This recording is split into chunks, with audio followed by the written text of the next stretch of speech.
Hello everyone and आज का explanation शुरू करने से पहले मैं आप सभी के कुछ क्वेश्चंस के आंसर दे देती हूँ। कमेंट्स में मुझसे कई लोग बार बार ड्रामा का नाम पूछते हैं, तो वैसे तो मैंने हर थंबनेल पर मेंशन किया है, पर एक बार फिर से बता देती हूँ कि ड्रामा का नाम लुकिज्म है और ये एक चाइनीज़ ड्रामा है। और आप सभी को हमेशा शिकायत रहती है कि मैं वीडियो रोज़ क्यों नहीं लाती या लेट से क्यों लाती हूँ। तो गाइज मैं आप सभी को कैसे बताऊँ, पर लाइफ में भी बहुत कुछ चल रहा है जो मुझे करना पड़ता है और करना ही पड़ेगा। तो अभी मैं इतना ही टाइम निकाल पाती हूँ कि 2 दिन में एक वीडियो ला सकूँ, पर मैं कोशिश कर रही हूँ। अगर ये पॉसिबल हुआ कि मैं डेली वीडियो अपलोड कर पाऊँ तो मुझे भी इस चीज़ से बहुत खुशी होगी। तो प्लीज़ आप सबका इतना प्यार मिला उसके लिए थैंक यू सो मच, और इसी तरह अपना प्यार और सपोर्ट देते रहिए। तो चलिए फिर एक्सप्लेनेशन शुरू करते हैं।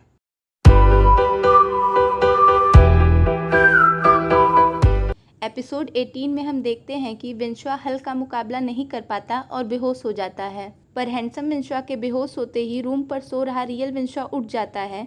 पर क्योंकि ऐसी क्रिटिकल सिचुएशन में हैंडसम विंशुआ का जगह रहना ज़्यादा ज़रूरी था, तो जल्दी से रियल विंशुआ वही पंप खोजने लगता है जिससे वो जल्दी से सो सके, और फिर वो पंप उसे मिल जाता है जिसे इनहेल कर वो जल्दी से सो जाता है। इधर तभी ताओशा को भी होश आ जाता है और वो अपने सामने हैंडसम विंशुआ को इस तरह बेहोश पड़ा देख वो काफ़ी घबरा जाती है और दुष्ट हल को खुद से दूर रहने को कहती है। पर जो दुष्ट ही है वो कहाँ सुनेगा, तो वो ताओशा को वही पैर पकड़ कर खींचता है जिसमें उसे मोच आई थी, जिससे ताओशा दर्द से तड़प उठती है और फिर वो ताओशा को मोलेस्ट करने की कोशिश करने लगता है। पर इधर बेहोश पड़े विंशुआ को क्रिस के वही विजन आने लगते हैं जिसमें उसे कोई बार बार जगा रहा होता है, और फिर वही होता है जिसकी इस वक्त सबसे ज़्यादा ज़रूरत थी और जो आप में से कई लोगों ने अज्यूम भी कर लिया था, यानी कि क्रिश की एंट्री। तो फिर जो धुनाई हल्की विंशुआ नहीं कर पाया था वो क्रिश बखूबी करता है।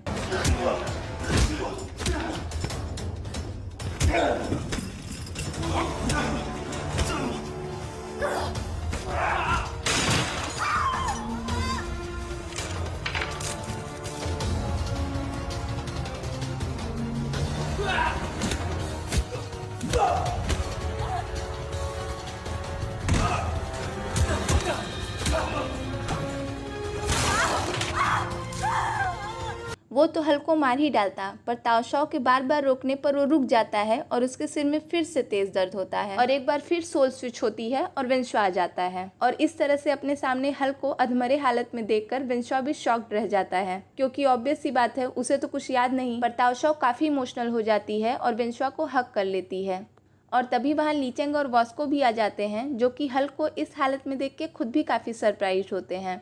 और इसी के साथ समर कैंप का एंड हो जाता है और फिर हम सबको बस में बैठे वापस जाते हुए देखते हैं। पर इस बार बस में काफ़ी खामोशी होती है।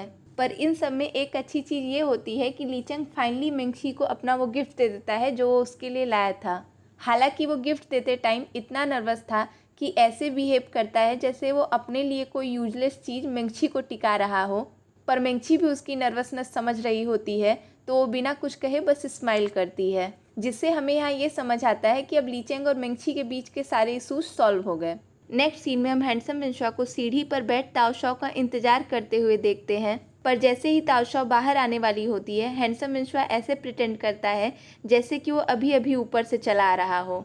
तो फिर वो ताओशा को अपने साथ स्कूल चलने को कहता है, पर ताओशा उसे देख काफ़ी नर्वस हो जाती है और बिना कुछ कहे वापस से अंदर चली जाती है। तो फिर विंशुआ को अकेले ही जाना पड़ता है और फिर हम हैंडसम विंशुआ को बस स्टैंड पर बैठा हुआ देखते हैं।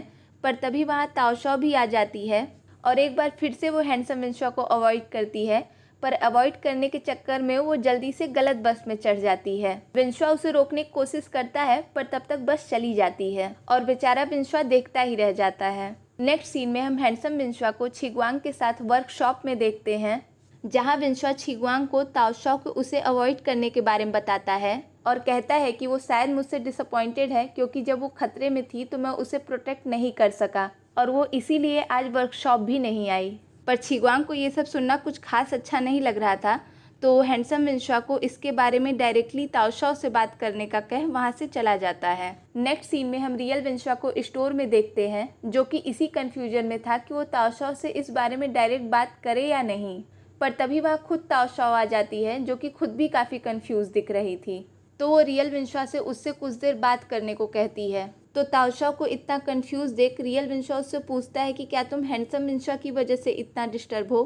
ये सुन ताओशाओ भी सरप्राइज होती है कि तुम्हें कैसे पता, जिस पर रियल विंशुआ बताता है कि हैंडसम विंशुआ भी आजकल काफ़ी परेशान है क्योंकि उस दिन वो केबिन में बेहोश हो गया था और ताओशाओ को उससे नहीं बचा पाया, तो उसे लग रहा है कि तुम उससे काफ़ी डिसअपॉइंटेड हो। पर ताओशाओ को ये बात अजीब लगती है क्योंकि उसी ने तो उसे बचाया था। तो फिर ताओशाओ उसे हैंडसम विंशुआ को अवॉइड करने का रीज़न बताती है और कहती है कि जब भी मैं उसके सामने आती हूँ तो नर्वस हो जाती हूँ क्योंकि मैं उसे पसंद करने लगी हूँ। ये सुनते ही तो रियल विंशुआ का मन बिल्कुल प्रसन्न हो जाता है और वो ब्लश करने लगता है, पर अगले ही पल वो उदास हो जाता है।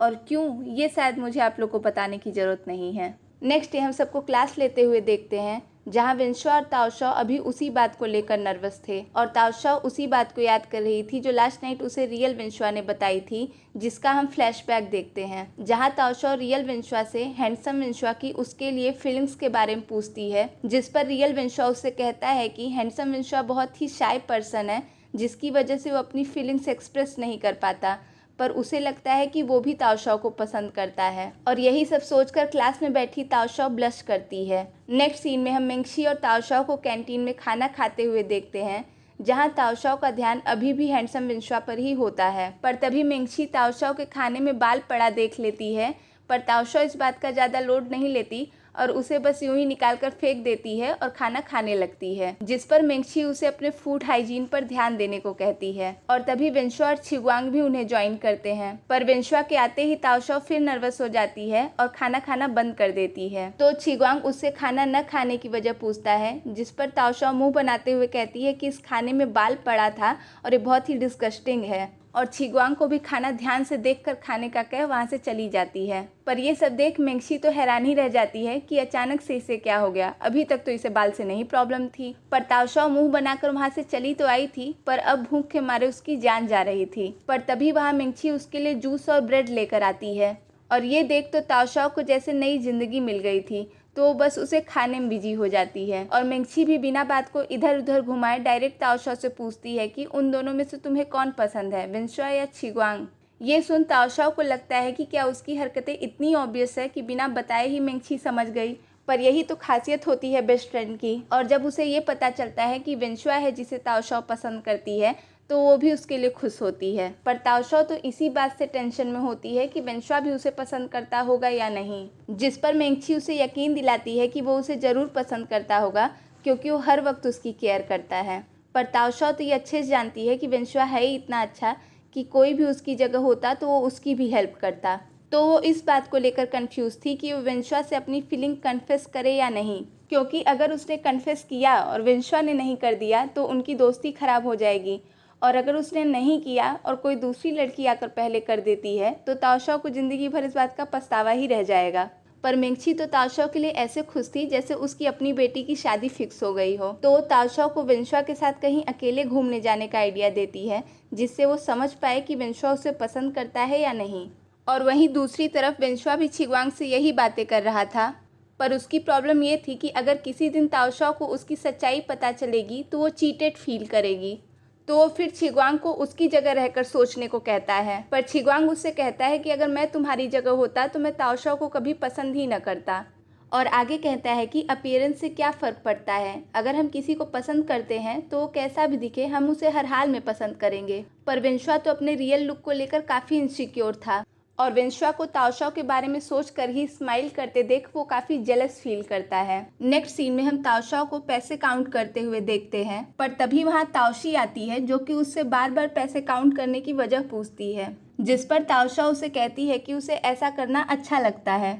तो फिर ताओशी उसे पैसे डिपॉजिट करने का कह अपने डेट पर चली जाती है क्योंकि उसे पैसों से ज़्यादा अमीर लड़के पसंद हैं। फिर हम ताओशाओ को विंशुआ के पास देखते हैं जो कि उसे उसके मॉडलिंग की फीस देने आई थी, पर पैसे देना तो बस एक बहाना था, जबकि वो उसे अपने साथ मूवी पर चलने के लिए पूछना चाहती थी। तो फिर किसी तरह हेजिटेट करते हुए ताओशाओ उससे मूवी के लिए पूछ लेती है और विंशुआ भी हाँ कर देता है, जो कि ऑब्वियस था।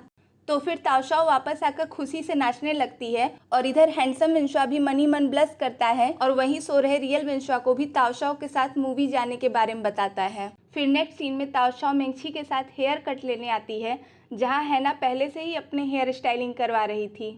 जहां मेंगची अटेंडर को बताती है कि वो ताओशाओ को कोई simple but stunning hair cut दे, क्योंकि वो पहली बार अपने बॉयफ्रेंड के साथ डेट पर जा रही है।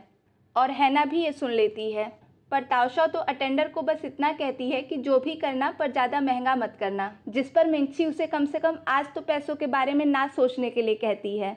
पर हैना का दिमाग तो इसी बात पर था कि जो ताओशाओ आज तक पैसे बचाने के लिए खुद से हेयर कट करती आई है, आज वो अपने हेयर कट पर इतने पैसे खर्च कर रही है। तो वो ये जानना चाहती थी कि वो डेट पर किसके साथ जा रही है। इधर हैंडसम मिंशुआ भी मूवी पर जाने के लिए तैयार हो रहा था, पर तभी उसके गले का निशान साइन करता है और फिर से उसके सिर में तेज दर्द होने लगता है और एक बार फिर से सोल स्विच हो जाती है, जिससे वो विंशुआ से क्रिस बनकर यूं ही बाहर निकल जाता है और वो अपना फ़ोन भी रूम पर छोड़ देता है, जिस पर ताओशाओ के लगातार मैसेजेस आ रहे थे।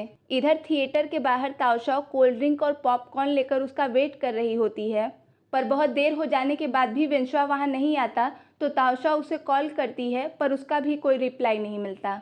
और वहीं दूसरी तरफ हम हैना को फ़ोन पर बात करते हुए देखते हैं, पर उसका मूड आज बिल्कुल सही नहीं होता, क्योंकि उसका दिमाग तो इसी बात पर लगा था कि कहीं ताओशाओ विंशुआ के साथ तो डेट पर नहीं गई। पर तभी सामने से विंशुआ यानी क्रिश आता हुआ दिखाई देता है। ये देख तो हैना की खुशी का कोई ठिकाना नहीं होता और क्रिश भी उसे अजीब नज़रों से देखता है। तो फिर हैना क्रिश से, जो कि उसके अकॉर्डिंग विंशुआ है, उसे अपने साथ बाहर चलने को कहती है और क्रिश भी इसके लिए मान जाता है, और जिससे एक बार फिर हमें लगता है कि क्रिश विंशुआ से बिल्कुल अपोजिट है।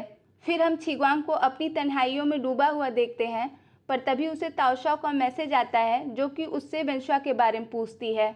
मैसेज पढ़ने के बाद छिग्वांग तुरंत ताओशाओ को फ़ोन लगाता है, जो कि उसे बताती है कि विंशुआ अभी तक यहाँ नहीं आया, तो उसे डर है कि कहीं वो फिर किसी प्रॉब्लम में तो नहीं फंस गया, क्योंकि वो किसी मैसेज या कॉल का रिप्लाई भी नहीं दे रहा है। तो फिर छिग्वांग विंशुआ को चेक करने के लिए उसके फ्लैट पर आता है, जहाँ की रियल विंशुआ सो रहा था, और वहीं वो उसका फ़ोन भी देखता है, जिस पर ताओशाओ के कई मैसेजेस आए होते हैं। तो वो जल्दी से रियल विंशुआ को जगाता है और उससे हैंडसम विंशुआ के बारे में पूछता है, पर रियल विंशुआ भी हैंडसम विंशुआ के मिसिंग होने की बात सुन हैरान होता है और उसे पूरे कमरे में खोजता है, पर वो कहीं नहीं था और रियल विंशुआ को उसके रिगार्डिंग कुछ याद भी नहीं होता।